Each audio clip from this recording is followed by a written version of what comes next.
মীর কাসেম লালপুর আমি আসলে এই মুহূর্তে এখানে দুইটা নাম আমার কাছে খুব একটা মোজাম্মেল লালু, একটা মীর কাসেম। পত্রিকার সম্পাদক আর পত্রিকার সংবাদ সংবাদদাতা সঙ্গে আছেন এই অনুষ্ঠানে।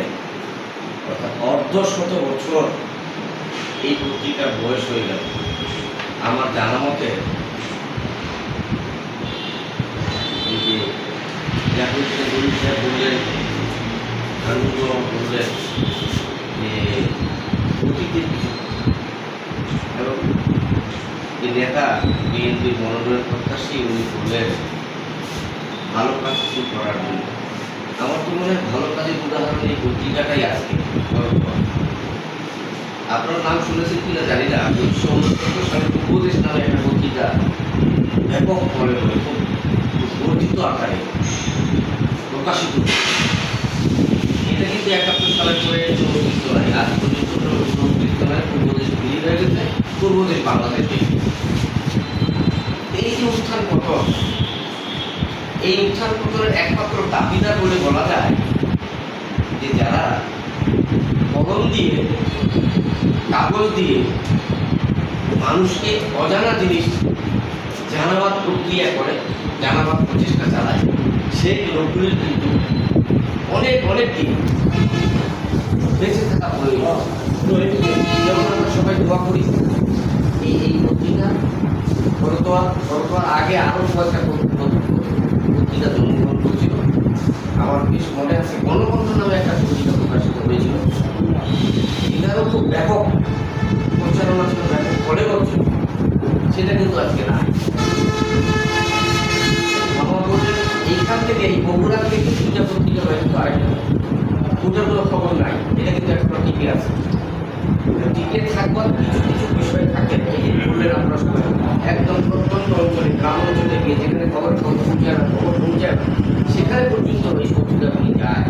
এই যে মান, এই যে মননশীলতা, এই যে প্রচারণার একটা ক্ষেত্র, প্রকাশের একটা চাহিদা, প্রকাশের একটা উৎকর্ষ সার্থক। শুভ দিন। ধরে রাখেন।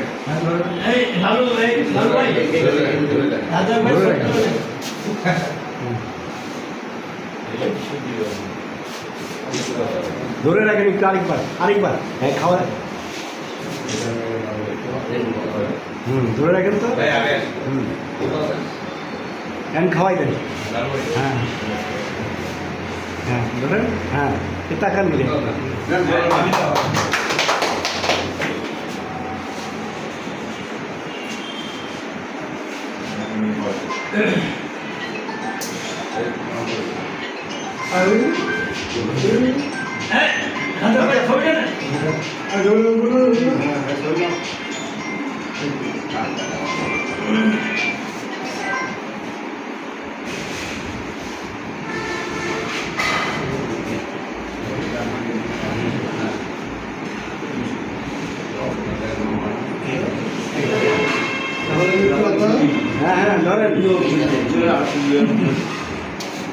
সবাই বাদ দেন নাই।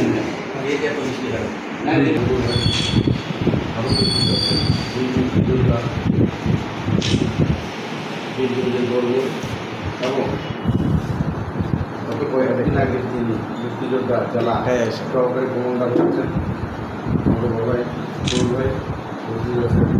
জামাত ইসলামের ছোট ভাই মোদী এবং আমার সামনে আছেন সাংবাদিকবৃন্দ, জাতীয় বৃন্দ, সবাই জানেন সালাম, আসসালামু আলাইকুম।